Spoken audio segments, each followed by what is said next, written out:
La polémique de cette campagne dans votre circonscription, cette condamnation pour faux et usage de faux et usurpation d'identité, c'était en 2011, Oumria Berrada.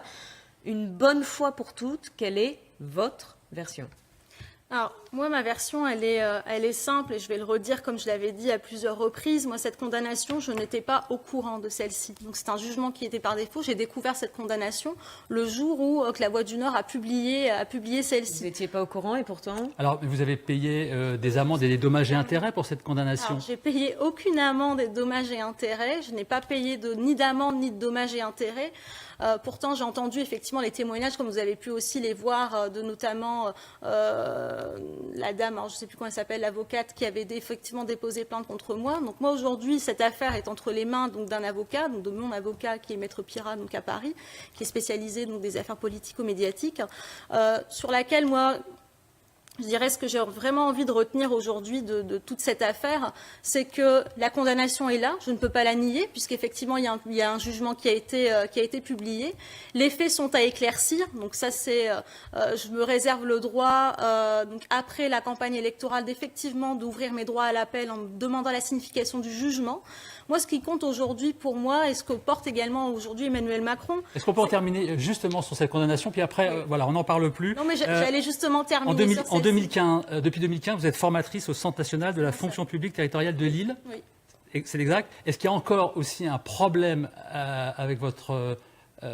avec un diplôme que vous auriez présenté pour rentrer justement à la... Au CNFPT ? Oui. Non. Alors, au CNFPT, j'ai donné mon CV. J'ai donné une lettre de motivation, je me suis présentée, on m'a demandé de remplir un dossier, donc donc là le CNFPT m'a effectivement appelé en me demandant copie de ces diplômes parce qu'apparemment ils ne les ont pas, donc je vais leur fournir très prochainement ce qu'ils demandent.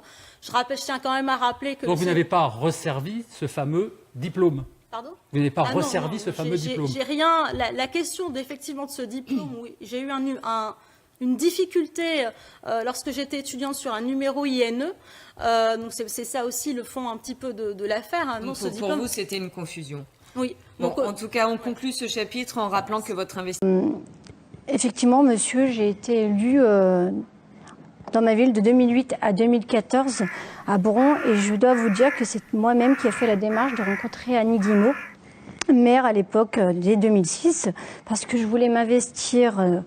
et participer activement. Voilà. Je voulais participer. Et il se trouve effectivement en 2008, peut-être pas comme vous, mais Madame Guillemot avait ouvert sa liste à la société civile. Nous étions de mémoire, je crois, 8. Et des personnalités donc civiles, et m'a proposé de la rejoindre en conseil municipal pour... Alors, on va parler éducation nationale, et notamment avec la proposition d'Emmanuel Macron de diviser par 2 le nombre d'élèves en classe de CP et CE1 dans les zones d'éducation prioritaire. Anissa Kader, comment est-ce qu'on fait parce qu'il faut créer beaucoup plus de classes, évidemment. Comment est-ce qu'on fait concrètement et à quelle échéance ça pourrait être fait ? Alors, juste je voulais revenir parce que je savais bien que sur le programme, vous allez multiplier ce genre de propos. Mais je vous rappelle que les Français ont voté à la présidentielle pour M. Macron et pour son programme. Aujourd'hui...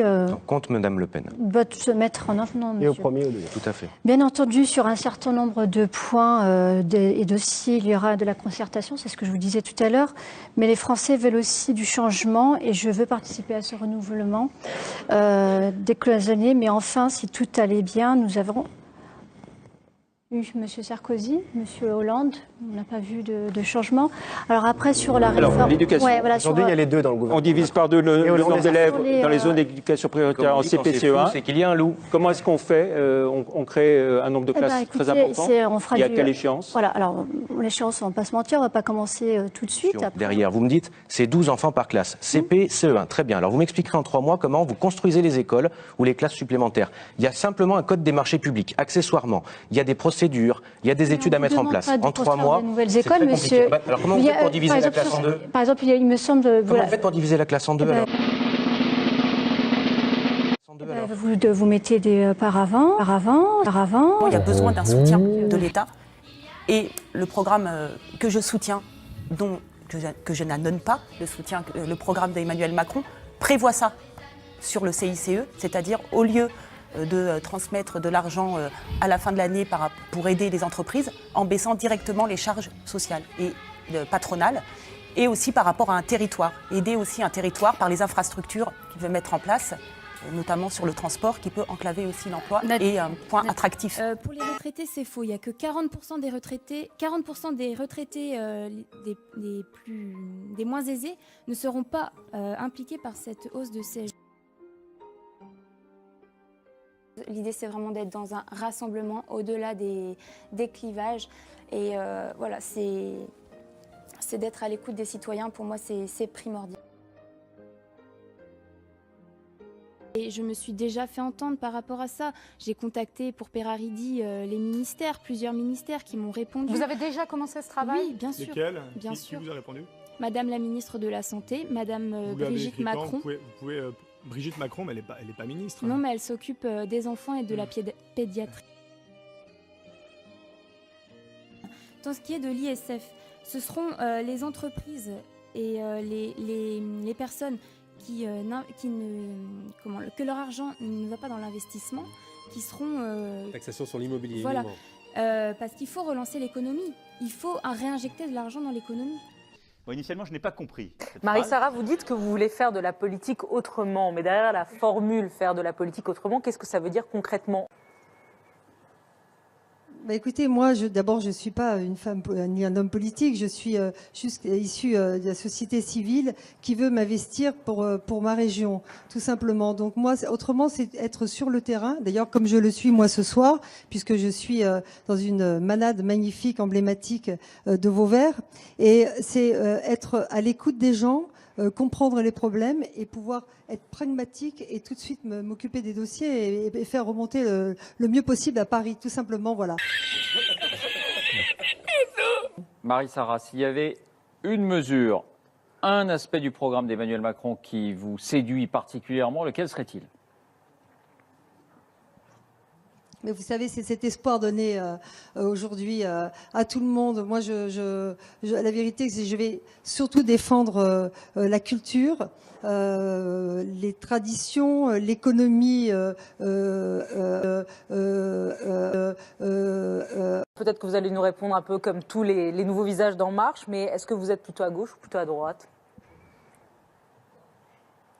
Moi, je suis ni à gauche ni à droite. Voilà. Je suis juste en marche parce que ma suppléante était la candidate du Parti socialiste. C'est ni de gauche ni de droite. Ma suppléante était la candidate du Parti socialiste. C'est ni de gauche ni de droite. Elle est venue avec moi et on essaye de faire face et front à deux. On est toujours plus fort à deux que seul. Donc, je suis ni à gauche ni à droite. Merci beaucoup, Marie-Sara, d'avoir été...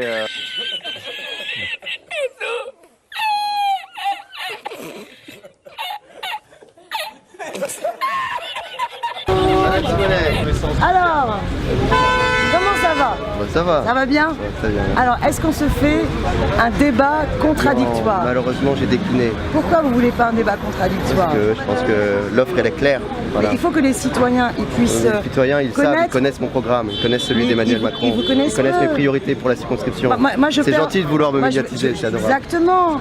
Je trouve que ça serait quand même un respect des citoyens et des citoyennes que de leur proposer un débat contradictoire entre deux candidats. Il a eu au premier tour, il a eu pendant la campagne présidentielle. On n'a eu aucun débat tous les deux. Et bien sûr, aucun débat. C'est un débat national. Même moi, je ne vous connais pas en tant que personne de votre engagement. Pourtant, vous parlez bien de moi. Ça, je l'ai vu, Donc avec le peu que je connais, à vous de rectifier si c'est une erreur. Vous faites moi, je de parle même. pas de vous, je parle de mon programme, je parle du programme d'Emmanuel Macron. Mais moi, je pense qu'il est important, justement, qu'il y ait un débat contradictoire et que les citoyennes et les citoyens... Mais je vous le donne, le débat, il est là-dedans. Non, le débat, il est aussi comment est-ce qu'on dialogue, comment est-ce qu'on est en capacité... On va devoir, à l'Assemblée, si vous y êtes, ou si moi j'y suis, on va bien devoir débattre avec les autres parlementaires. Qu'on soit d'accord ou pas d'accord, il va bien falloir de la confrontation. Oui, mais les citoyens, ils votent avant. Donc ils ont besoin de savoir. Les citoyens, ils le savent. D'ailleurs, c'est ce qu'ils ont plébiscité dimanche dernier. Bien sûr que non. Bien sûr que si. C'est ça, c'est la clarté du programme d'Emmanuel Macron. Et celui que je me ferai Donc fier vous de avez combattre peur et de du défendre. débat. Non, pas du C'est tout. moi qui vous inquiète. Non. Bah non, preuve en est, je viens vous voir Bah avec oui, vos vous voyez, caméras. c'est toujours serré la main, on a toujours été Bien sûr. cordiaux dans cette campagne. Franchement, c'est pas un refus pour vous, contre vous. C'est juste que je pense que l'offre elle est claire. Vous êtes un peu dans une logique d'obstruction, d'opposition. Moi j'ai mes propositions. À la case du code du travail, je ferai tout pour que ça n'ait pas lieu. Là oui, je suis en total désaccord. Après, je porterai par exemple l'idéal de la 6ème République. Sur l'école. Eh bien, sur l'école, je suis pour, par exemple, évidemment, la réduction des effectifs dans les classes. On va se retrouver là-dessus. Très bien, mais par contre, je suis pour qu'il y ait une augmentation du recrutement des postes d'enseignants pour pouvoir y répondre. Et je suis contre l'autonomie des établissements. Là, je suis en totale opposition avec la conception que c'est une moi, je pense qu'il faut donner plus de entreprise. liberté. L'école n'est pas une entreprise. C'est ce qu'a dit votre ministre. Non, donner plus de liberté aux chefs d'établissement. Vous voyez, regardez, on débat là. Mais bien sûr. Alors faisons-le sur un vrai plateau. Des médias seraient d'accord pour le faire. Je sais bien. Pour pas priver la démocratie de Moi, cela. je ne prive pas la démocratie. Mais si, le débat démocratique a besoin de cela. cela. Ils sont bien conscients. Ah, je sais pas de quoi vous avez peur, mais c'est vraiment dommage. Peur de rien. Vous préférez juste l'étiquette et la vague médiatique sur l'étiquette et pas assumer la confrontation. Les gens, ils viennent me voir pas pour une étiquette. Hein. Ouais. Voilà. Ils viennent me voir aussi pour le pour projet votre que je propose. personne et le projet et la façon dont vous l'incarnez. C'est ce qu'on souhaite. Moi, je souhaite que les personnes, quand elles vont voter, elles votent en conscience libre et éclairée. Et pour moi, la République, ce qui fonde la République et le débat sur l'intérêt général, c'est qu'il y ait justement de la confrontation d'idées. Et je souhaite qu'on puisse l'organiser. C'est important. Mais je pense qu'il a déjà eu lieu. Et jamais. On n'a jamais eu un seul débat. Mais il a ça vraiment parce dommage. Que votre programme, c'est le programme de Mélenchon. Il a eu lieu pendant notre toute la programme, campagne c'est présidentielle. le programme Avenir en commun qui a été co-élaboré avec énormément de contributions citoyennes. Quand vous me dites et ma votre programme, c'est candidature, celui elle a d'Emmanuel été... Macron, votre candidature, c'est celle d'Emmanuel Macron. Je vous dis, votre candidature, c'est celle de Mélenchon. Vous portez le programme. Vous êtes un homme de Mélenchon. avec une histoire. Je suis une femme avec une histoire. Vous êtes une incarnation de quelque chose que vous avez envie de porter. Moi aussi.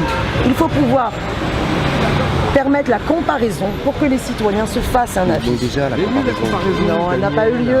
Le débat n'a jamais eu lieu. C'est dommage. Voilà.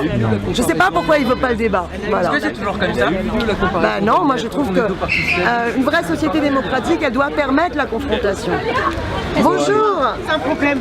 C'est la même chose. On va à la dimanche. Nous aussi. Macron, j'en veux pas. Oui, je serai là demain, dimanche avec les Insoumis. Oui, madame, je serai là. Merci, madame. Vous serez députée, madame. Oui, je ne me soumets pas au pouvoir. Jamais. Certains détails de la campagne restent un peu flous. Comment est-ce que ça se passe en termes de financement de cette campagne? Je pense qu'on fait un emprunt, ouais. Ouais, c'est comme pour toutes les... Ouais. Les modalités restent encore à définir. Mais c'est encore à définir, oui. Alors, ce qui a prévalu à ma candidature et qui fait que je me suis engagée pour le mouvement La République En Marche, c'est le fait de défendre le projet avec la nation proposé par le président de la République Emmanuel Macron. Alors, j'axerai sur 3 axes. Les grandes lignes de mon programme, premièrement, concernent l'éducation. Je pense qu'il faut absolument mettre l'accent sur les mobilités, qu'elles soient géographiques, spatiales, voilà, parce que nous avons beaucoup de périurbains et cela engorge notamment les autoroutes, etc. Donc il faut vraiment mettre l'accent sur la mobilité. Je me propose en fait de co-construire mes propositions de loi avec mes citoyens, avec mes concitoyens. Que je ressemble à mes citoyens, à mes concitoyens. Ce que j'ai à dire, c'est que je suis extrêmement touchée et honorée par le soutien de tous, les militants qui se sont mobilisés jour et nuit pour cette victoire. Donc je tiens vraiment à les remercier tout particulièrement et je tiens à dire à tous que rien n'est gagné, rien n'est joué. Donc il faut rester mobilisé jusqu'au 18 juin. Puisque l'enjeu est crucial, il s'agit donc de faire barrage au Front National, mais aussi de porter notre projet, le projet pour la 7e circonscription, mais aussi le rassemblement autour du Président de la République, du Premier ministre et du gouvernement. Je tiens à saluer aussi la démarche. Exercera bien sûr son contrôle avec la loi d'habilitation qui est éclairée par le gouvernement et il ne va pas voter les yeux fermés puisqu'on rend compte de ce qui se fait. Et puis je rappelle quand même que le général de Gaulle avait créé la NPE sous l'ordonnance en 1967 et que Mitterrand en 1982 avait aussi au travers des ordonnances créé la 5e semaine de congés payés et la semaine de... Là, les gens vous diront c'est des acquis. La gauche va dire c'est pas tout à fait des acquis. C'est oui, quand même sur philosophiquement différent. Vous parlez de la méthode des ordonnances. Il n'y a pas de sujet là-dessus. Thomas, elle s'appelle Martine Miquette. Elle se présente dans la circonscription des Alpes de Basse-Provence. C'est le département 4,5 et elle est en ligne avec nous. Bonjour Martine. Ah bonjour Madame Leclerc.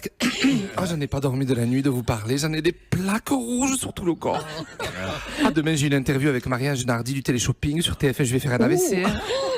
Ben, on est dans la société civile, nous, on n'est pas habitué à parler à des vedettes. Oh, remettez-vous Martine, on doit sacrément avoir la pression quand on est en ballottage, même favorable. Tu regardes dans le dico Jean-Claude, ballottage, ce que ça veut dire.